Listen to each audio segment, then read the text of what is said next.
Pada hari ini saya diperiksa atas laporan siapa itu ya, orang pengadilan, humas pengadilan yang dipanggil si Bang Hotman, tapi DKK gitu. Bang Rasman, dipanggil Bang Rasman dengan kawan-kawan.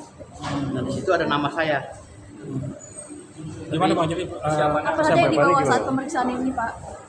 Ya, nggak Ada dokumen-dokumen? Surat-surat ini aja, surat-surat dokumen yang dibutuhkan nanti. Mungkin pertanyaan seperti apa kan saya nggak tahu. mungkin ada bantahan apa nanti ketika nanti ditanya Bang? Enggak. Saya nggak ada bantahan.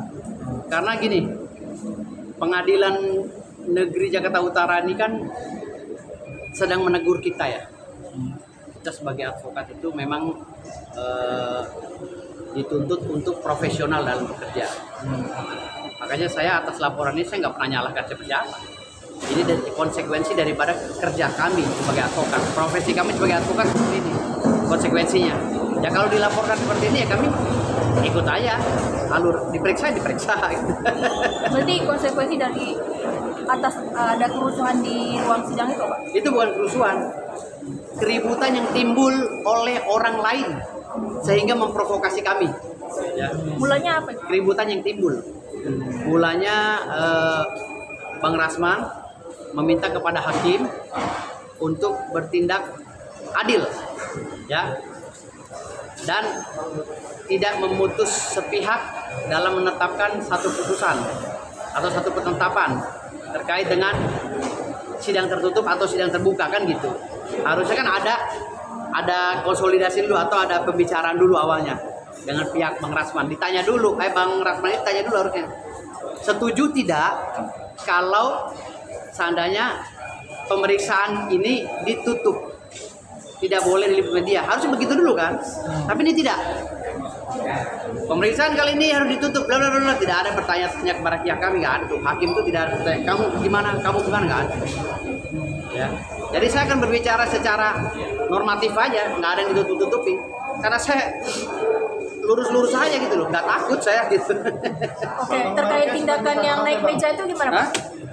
Makanya abang naik meja bang. Yang waktu di ruang sidang kan kelihatan bahwa Bapak naik meja di ruang sidang. Itu bagaimana klarifikasinya? Terus yang naik pusar gimana? Terus yang transaksi di bawah meja gimana? Kalau saya naik meja salah, terus yang transaksi di bawah meja gimana? Terus yang naik pusar gimana? Yang naik pusar secara memaksa, salah nggak kira-kira?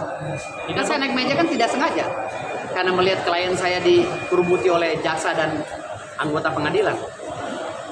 Oh, itu alasan naik meja? Iya, dan itu spontan, sama sekali tidak ingat saya. Kan saya beberapa kali minta videonya, agar saya bisa lihat, kalau bisa pengadilan itu ada CCTV-nya. Biar saya bisa melihat sebenarnya saya naik meja itu gimana caranya gitu. Karena sampai saat ini saya masih jadi teka-teki. Harapan saya itu Pengadilan Negeri Jakarta Utara punya CCTV gitu loh. Ini merasa didorong nggak waktu naik meja? Saya nggak tahu, pokoknya saya naik itu spontan karena posisinya megang handphone ini. Makanya kalau ada CCTV-nya syukur. Kalau kan media tuh banyak tuh kemarin. Kalau bisa kalau media tuh tolong tunjukkan videonya. Seperti apa saya? Karena dalam kondisi panik lihat klien saya. Karena saya ini kan solid dengan klien. Kalau klien saya diapa-apain, saya tetap bertanggung jawab baik di luar pengadilan maupun di dalam pengadilan. Itu bentuk daripada rasa sense of belonging. Ya, rasa memiliki antara klien dengan saya. Simbiosis mutualisme. Jadi kalau hari ini saya dilaporkan ya nggak ada masalah, kan konsekuensi sebagai pengacara seperti itu. Apalagi saya sedang memegang kuasa dan sedang memakai toga pula kan gitu. Dan saya naik meja itu kondisinya meja ini rapat nih meja, kiri kanan depan belakang itu rapat. Bagaimana saya menaik meja? Saya berdiri aja sempit. Saya dalam kondisi berdiri aja sempit mejanya. Gimana saya bisa naik meja? Apa saya begini? Apakah saya begini? Saya nggak. Semuanya udah gelap gitu. Jadi apa yang abang lakukan, abang merasa benar itu? Hah? Apa yang abang lakukan itu merasa benar, Bang? Untuk nanti di pemeriksaan menjadi tanggapan Tidak abang. merasa benar juga. Naik meja itu sebenarnya kan kalau dilihat secara visual itu melanggar norma dan kebiasaan adat ketimuran ya orang Indonesia. Tidak boleh naik meja seperti itu. Ya, apalagi itu di ruang sidang. Tapi hakimnya kan sudah pergi. Namun secara spontan juga saya tidak sadar karena sifatnya reaktif maksudnya ingin menyelamatkan klien saya. Jadi saya naik meja itu spontan. Dan beberapa kali saya minta kalau ada videonya tolong dikeluarkan. Mudah-mudahan penyidik pegang nih. Mudah-mudahan penyidik yang memeriksa saya pegang videonya biar saya bisa clear and clean bahwa saya bisa tahu oh naik mejanya seperti ini. Bang, ini mengenai surat pembekuan dari MA, kan sekarang berarti tandanya abang masih menjadi berprofesi sebagai advokat atau seperti apa? Oh masih, advokat masih. Pembekuan itu sifatnya sementara ya karena tidak ada regulasi atau undang-undang manapun yang menyebutkan bahwa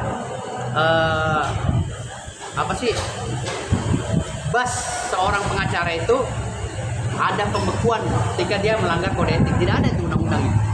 Di dalam Undang-Undang 18 itu ya tahun 2003 tentang advokat hanya peradi yang bisa memecat anggota organisasinya. Karena tahun 2003 pada saat Undang-Undang 18 tahun 2003 itu dibentuk hanya peradi organisasi satu-satunya yang single bar. Sekarang kan udah banyak lagi nih organisasi, udah 94 organisasi. Nah kalau udah 94 organisasi maka Undang-Undang nomor 18 tahun 2003 tentang advokat itu sudah tidak layak lagi untuk diterapkan ke organisasi-organisasi lain. Maka pembekuan saya sekarang ini inkonstitusional karena tidak tertuang di dalam undang-undang advokat manapun. Di dalam pasal apapun saya cari nggak ada literasinya. Yang ada adalah yang berhak memecat ya seorang advokat sesuai dengan Undang-Undang nomor 18 tahun 2003 yaitu peradi. Artinya peradi yang sah di Indonesia ini. Hanya peradi yang sah, organisasi yang sah yang dituang yang tertuang dalam undang-undang. Kalau kita mau berbicara jujur, tetapi apakah organisasi lain tidak sah? Tidak juga. Karena pemerintah ya membebaskan semua orang itu mendaftarkan diri sebagai anggota OA atau pengurus OA dengan mudahnya tanpa mengacu pada regulasi yang ada atau undang-undang yang ada. Harusnya pemerintah itu ingin meloloskan KAI misalnya sebagai organisasi advokat dicantolin tuh dengan undang-undang advokat nomor 18. Harusnya dibikin lagi undang-undangnya atau regulasinya atau peraturannya. Kalau itu selama tidak ada, ya, kalau selama itu tidak ada, itu cacat hukum semua kegiatannya. Gitu. Organisasi advokat lainnya, ya, bisa cacat hukum karena undang-undangnya nggak ada. Yang ada di Undang-Undang 18 2003 itu hanya peradi, gitu loh. Hanya peradi. Dan sekarang menjadi kontradiktum. Kenapa? Kata Wakil Ketua DPR, ya Pak Dasko, di Indonesia ini organisasi yang diakui hanya KAI, Kongres Advokat Indonesia. Kata Pak Yusril dan Pak Oto, organisasi yang sah itu adalah peradi, yang lainnya ormas. Nah ini kan kontradiktum. Kalau ada kontradiktum, kalau ada multitafsir, kalau ada beda pemahaman, harus dibuatkan lagi regulasi atau undang-undang yang baru. Kalau ini nggak dibuatkan undang-undang yang baru atau regulasi yang baru, menyesuaikan dengan keadaan yang ada, ini akan terus begini. Makanya ketika ada orang ingin mematahkan semangat saya untuk melakukan pembelaan terhadap Bang Rasman sebagai klien saya, mereka ini menyalahi aturan juga, melanggar kode etik juga. Pengadilan tinggi juga melanggar kode etik sebenarnya. Karena apa? Saya tidak pernah dipanggil sidang etik oleh KAI. Ya kan? Mereka juga membekukan saya, tidak ada rujukan undang-undang manapun.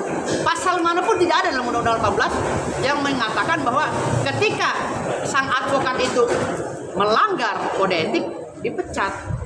Apa dibekukan? Nggak ada kata pembekuan tuh nggak ada. Gitu. Bang, berarti saat ini abang masih bisa beracara di pengadilan atau gimana, Bang? Secara general saya nggak pernah beracara di pengadilan. Adapun sidang-sidang saya itu sidang gugatan pribadi sebagai prinsipal.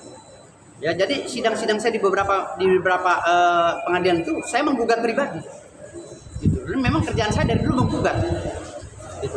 Jadi secara general saya katakan gitu. Ya, saya ada sidang-sidang saya di media itu yang saya upload itu saya sidang pribadi. Mewakili diri sendiri gitu. Bang, terkait kondisi Bang Hotman sekarang sakit Bang karena digendang berang mau digigit berang-berang kayak mau digigit jin bima kayak mau digigit setan ancol kayak saya nggak peduli mau Hotman Paris. Intinya sekarang ini Hotman Paris sembuhin dulu penyakitnya. Harapan saya sih dia sembuh biar bisa fight lagi dengan saya gitu loh. Karena saya mau buktikan Hotman Paris hebatan mana dia sama saya gitu. Kalau dia kondisi sakit begini kan saya nggak bisa lawan dia. Makanya saya berdoa mudah-mudahan dia sembuh lagi, dia pulang ke Jakarta, kita lawan lagi dia ke pengadilan. Ya, jadi itu harapan saya ya. Jangan sampai diliwat. Kalau liwat kan kasihan. Ntar nggak ada lagi orang Hotman yang gantiin Hotman.